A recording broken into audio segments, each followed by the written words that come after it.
Hola a todos, una vez más esto es la Biblia en casa y vamos a ver el versículo correspondiente a las lecturas del domingo, día 24 de enero de 2021, que es Marcos 1:15. Decía: se ha cumplido el tiempo y está cerca el reino de Dios. Convertíos y creed en el Evangelio. Vamos a ponerlo en contexto. El versículo anterior nos dice: después de que Juan fue entregado, Jesús se marchó a Galilea a proclamar el Evangelio de Dios.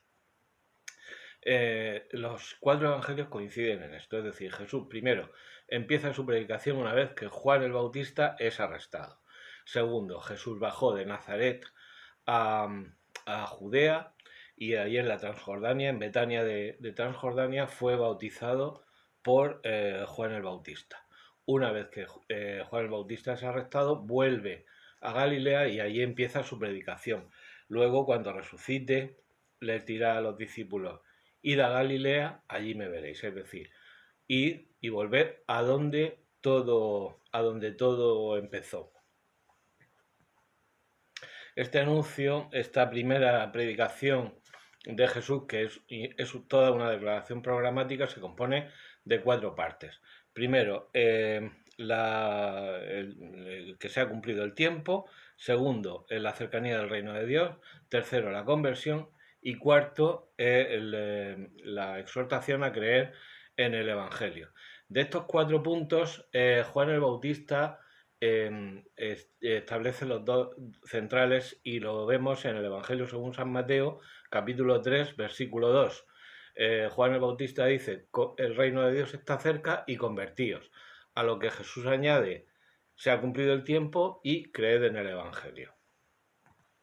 Las distintas versiones de otras traducciones incluyen, por ejemplo, la sustitución de la palabra convertíos por arrepentíos, por ejemplo, en Nácar Colunga y en Schöckel. Schöckel además habla de, en vez del reino de Dios, del reinado de Dios. Así como Jerusalén, por ejemplo, habla de el reino de Dios ha llegado, o la Biblia de Navarra habla de el reino de Dios está al llegar. Recordamos que en lo que en el Evangelio según San Mateo es el reino de los cielos, aquí en San Marcos, en el Evangelio según San Marcos, es el reino de Dios.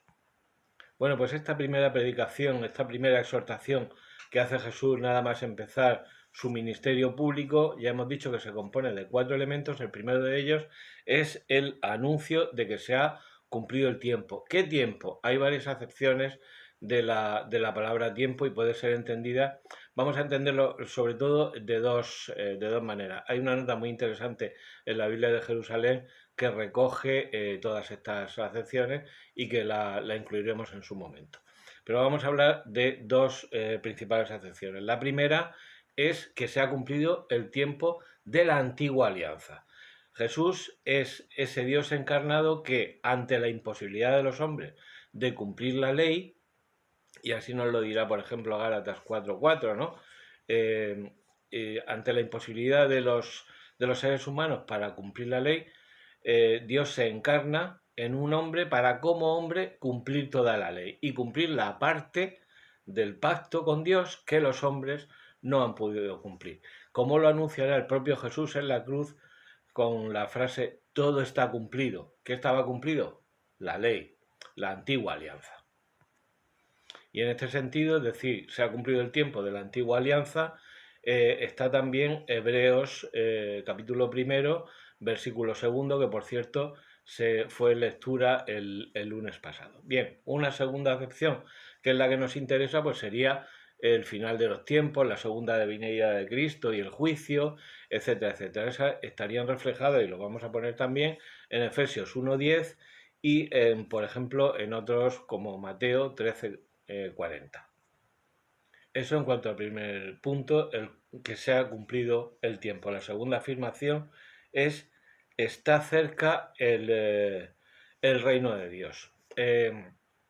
Ese reino de Dios, ¿cómo podemos hacerlo presente? Pues con las dos afirmaciones siguientes: convertíos y creed en el Evangelio. Por tanto, el reino de Dios no va a ser lo que pensaban los judíos, que era la instauración o la restauración de la monarquía del rey David, ni tampoco, como pensaban como piensan los materialistas o los llamados seguidores de la teología de la liberación, que ni era teología ni liberó a nadie, la liberación de las personas no se va a llevar a cabo por un proceso de cambio de las estructuras, de cambios externos, sino de la conversión del corazón, de la metanoia, del cambio de mente, del cambio en la escala de valores, etc. Por eso hemos dicho que vamos a recordar ese comienzo del capítulo 12 de la carta a los romanos, versículo segundo, cuando nos dice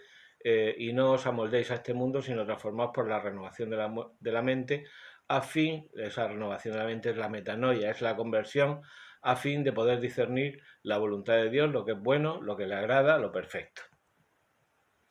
El cuarto mensaje de esta primera predicación inaugural es: creed en el Evangelio.